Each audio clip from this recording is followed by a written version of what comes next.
Rasmus on the records. Shantan Wantan Ichiban, Ready Rums on the turntables. Coming up very soon, we've got our third contestants of the underage sets competition, which we'll be running all week on FBI. So stay locked for his set as he's competing for some awesome prizes, including, of course, at SAE. But right now, we're joined by none other than the cool kids in the spot. Make some noise. Put your hands together. Bruh, bruh, bruh. What's happening? All right, for people, you know, who have not heard of the cool kids yet, who've been living underneath a rock, you know, they got their head in the sand, can you kind of explain, you know, introduce yourselves? Well, I'm Mikey Rocks. Yeah, I'm Chuck English. It's two of us rhyming, making beats. You know what I'm saying? That's pretty much the gist of it right there, man. We're just pretty good at it. And you've been here for Park Life, and just today you were doing a little bit of a workshop. Can you tell us a little bit about the workshop you were doing today? Yeah, we were just you know, talking to some up and coming musicians about, you know, things to take yourself to the next level and how to be safe with this, and you know, just giving whatever little input and advice we could offer. And so it was part of Heaps Decent, which is basically a community organization run a little bit by Nina Las Vegas and Levin Slater Brockman, you might know from Rochambeau if you're listening. And they'll also be taking donations at Park Life if you want to contribute to their workshops. And so what sort of advice do you give to kids, you know, in particular? What sort of stuff do you say? Work hard with this, man. Hard work is one of the #1 factors in this. So, you know, if you got that grind mentality, and if you got that work ethic, you know, to discipline yourself, then, you know, you got the basic foundation down packed. But if you don't got that, then it's gonna be hard to go to the next step. So just start out by working hard. And for you guys, how did you guys come up? I mean, what do you think? What was your struggle to actually get yourself heard? I don't know if that part was the struggle. I don't really know what the like the real struggle is. You just gotta work. You gotta work for it. You just gotta work. Like, you can't expect it. It's just a struggle when it doesn't work out for you when you didn't work hard enough. And I think we always are willing to, you know, do what has to be done in order to make what we need to get done. I think with, like, you know, the internet, the way that, you know, a lot of musicians are coming out through the blogs, it's a lot more open for artists to be successful. These days, you know, people like Kid Cudi are big, you know, Wale, and Drake, you know, they made their names working hard, putting out tracks on the blog, making sure that they were, you know, heard. You don't have to be a gangster these days to get signed to a label. Do you think it's a lot more open for, you know, rappers to get heard if they're willing to put in the work? Yeah, until, you know, the new wave of something else comes out, and then, you know what I'm saying, like, you didn't have to be a gangster when it first started. No. And then it leaned towards that, and now you don't again, you know what I'm saying? Then it's gonna, you know, everything always ends up happening. So it's just make sure you got good music, man. Yeah, do you, and stick to, you know, what you're comfortable with and what you know. That's going to be what's going to carry you, man. If you being somebody else, then when it's not cool to be that guy anymore, who you going to be then? You know, you should have just been rocking with yourself the whole way through. Now, you got a new album which you've been working on at the moment. Can you tell us a little bit about, you know, what can we expect from your next release?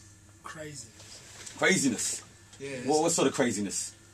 This one, it's going to be one of those that, you know, ends up in the books for a while, man. I'm gonna just go ahead and throw it out there early before it's even out. You know, we're getting a lot better and better every day. We work on new stuff, you know what I mean? And just the overall growth from the last thing you heard from us until this, you know what I mean? It's not even fair. So, you know, we're just preparing to drop that bomb on people. Now, I heard rumors that you were signed to Rockefeller or something like that, but I don't know if anything was true like that. I've got no idea. I didn't even know there's still a Rockefeller? Yeah, no, I don't think there is, man. There wasn't. They got a Rockefeller. But what was there? Did you hear that rumor? I have heard that before. And where do you think it came from? Somebody smoking. That's about it. Somebody's like, damn, they signed to the Rockefeller, man. That's how rumors start. Someone's just like, they really believe something that really wasn't happening. You know what I'm saying? Yeah, so it never happened. So what's the strangest rumor that you've heard about yourselves? Shoot, that's one of them. I just heard that. I just heard recently that I was hooked on drugs. Oh, really? Yeah. That was pretty funny. How did that start? Do you know? Or just somebody saying shit? Somebody got high and was like, "Damn, we on drugs." It starts out real simple, man. All it start with is a small twist in information, and that's a rumor right there, man. So you know, it don't take much basis. And any other bizarre stuff that you've heard about yourselves? Man, I heard. I was from LA. Yeah. You know, I heard I'm from places I've never grew up in and stuff like that. I heard I didn't write my own raps. Yep, they said he didn't write his own raps. Who was writing your raps, man? Who knows? Ghostwriters. Casper's was writing all the verses, man. So, You usually do that for known rappers, man. Not people coming up, you know? Man, that's what I'm saying. Yeah. It's too early for all that. Yeah. You know, wait a few years, man, and then you can't be bothered anymore. You just hire some kids to do it for you. Oh, Yeah, man. have the shorties write your raps. That'll be a Twilight Zone before someone else writes my rap. No, that wouldn't even be fun, man. Yeah, like honestly, that's kind of like. What's the point? That's probably the worst thing you could have happen. In my opinion, is for you not to rap your own rap. Yeah. It's probably the suckerish shit. Like that's just the worst thing you could do. Yeah, that's kind of the sleeping with your cousin of rap right there. You know what I'm saying? When you don't even write your own raps no more, you're sleeping with your cousin right there. The whole point of it is who can come up with the illest. Disgusting.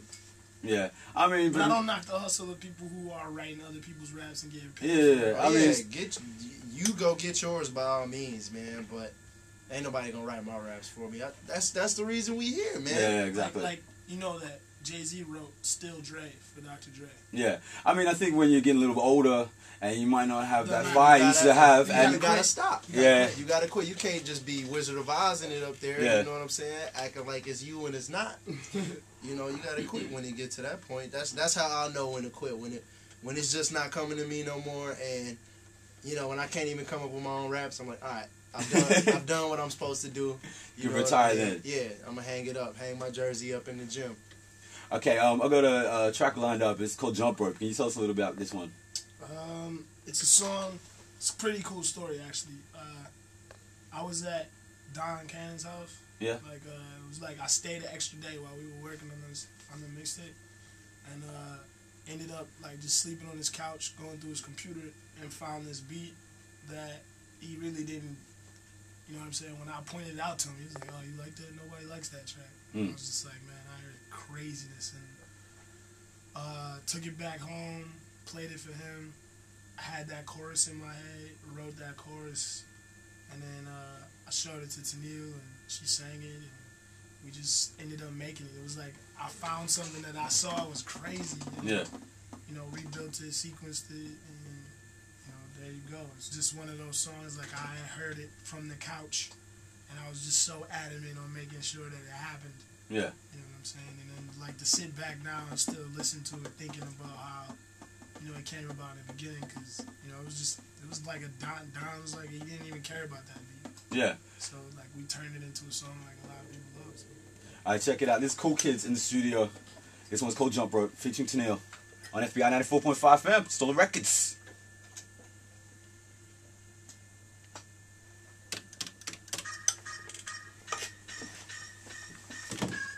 It's nice, man. I love how it's just kind of like slow and minimal, and it's just, yeah. It's whatever, however they say we go. The weather's warm, fire hydrant, wanna pave the road. Leads me to where That's what I be saying, man. Like, we be having jams. There's no way that they should. so it made me sing the song.